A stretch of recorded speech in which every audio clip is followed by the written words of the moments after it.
Interpreting in Miss Nelson.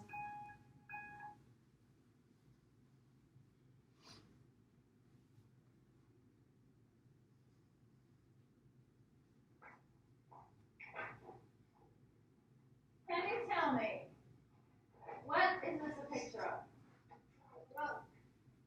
Katie, how do you know it's a flower? There's no stem or leaves or ground or sky or anything to show you details of the flower. What tells you that this is a flower, Andra or Adam? The color? Okay. Ashley? The shape and like how they have some of it's dark and light on it. Okay, so different values. Okay, but anything can have values and anything can have color. How do you know this is a flower? Matt? The shape looks like what? Petals. Rebecca, what do you think? The shape looks like what? Rose. Okay, reminds you of a rose. Good. We're talking about an American painter who was probably the most famous woman painter in the world. Drum roll. Georgia O'Keeffe. Okay? Georgia O'Keeffe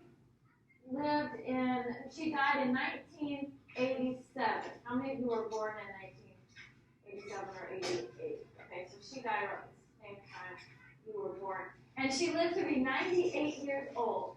She was a beautiful, beautiful painter. And she lived part of her life in New York City, and another part of her life she traveled all the way to New Mexico. And she lived in two completely different parts of the world. Or not in the world, but different parts of the United States. A crazy big city like New York. And then when she went to New Mexico, she lived out in the desert. And she loved them both. She lived the last half of her life in New Mexico now. Let me show you a picture of her. This is Georgia. That's Georgia.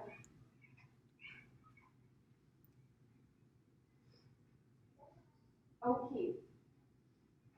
I always pretend like I'm sneezing. Like, oh, I teach the kindergarten, I should remember that. And Georgia loved to paint about the things that were around her. When she was in New York, she painted about the big city. And we have this painting right here called The Shelton with Sunspots. So she painted the big building. But she had a special way of painting that changed objects so they didn't look exactly real. What do we call that when something isn't exactly real looking? Adam. Yeah, okay, but when we're looking at artwork, there's a special word. Like Pablo Picasso, when he would show a person's face and he would show it from all different viewpoints at the same time. What do we call that? Abstract, right. And Georgia would pretend when she painted her flowers, she would pretend she was painting it from maybe a bumblebee's point of view. Because that bumblebee would go inside the flower and everything to the bee would look giant. And that's what she would do to her flower cake. She would take a small flower and she would enlarge it so that it was huge. This painting, for example, is probably as big as that screen up there. Okay? Kind of like thinking that she wanted people to notice the small things around you, especially the small things in nature. And it's kind of like thinking about the movie Honey, I Shrunk the Kids. How even a tiny blade of grass would look like a giant, giant tree if you were the size of what? Maybe an ant. What else is in the movie that helps us understand how she changed sizes? What? What? The Lego? I haven't seen the movie once, but I don't remember. What happened? Oh, it's the normal size. I remember a part too where they got rained on, where the sprinklers turned on when they were in the grass, and it was like a big bucket of water being poured on with each drop. Okay? Think about that. How many of you really take time to look inside the center of the flower to notice all the little tiny details and all the shapes and the little lines? Georgia wanted you to stop and notice those small things. Take a look at a couple of marble paintings. And she was really one of the first people to do this. Of course, Pablo Picasso was painted in an abstract way, but Georgia had a different way of looking at things too. People weren't used to seeing flowers painted as big as the screen up there. She was enlarging, she was abstract. She also liked to paint skulls. Every morning when she was living in the desert, she would go out for a desert walk, and she'd walk around and pick up things on her walk, maybe rocks or sometimes skulls and bones that were left just lying around. And she would pick them up and she would take them back to her studio and she would paint them. And she especially loved to hold the bones up into the sky. Students who have been to New Mexico, the sky is bright blue every single day. Beautiful. And so she would look at the holes in the bones and she would make the bones look like they were floating in the blue sky. Or kind of like this picture here. I'll show you.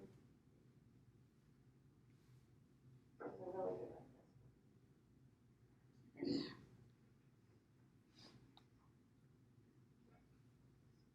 People thought she was kind of dreary and gloomy for painting bones from dead animals, but she didn't think that at all. She thought that the shapes were the beautiful thing, and she didn't think that. She wasn't really thinking about it being a bone. She just liked the shapes, and she liked the way it looked in the sky. Here's another one. This is the red, white, and blue skull. And here's more of what the architecture looked like in New Mexico. So look at that one, and then you look at the one of the skyscraper. You can kind of see the difference. Sort of the same colors. So she was painting what was around her. This is a famous one. This one, it made a postage stamp from.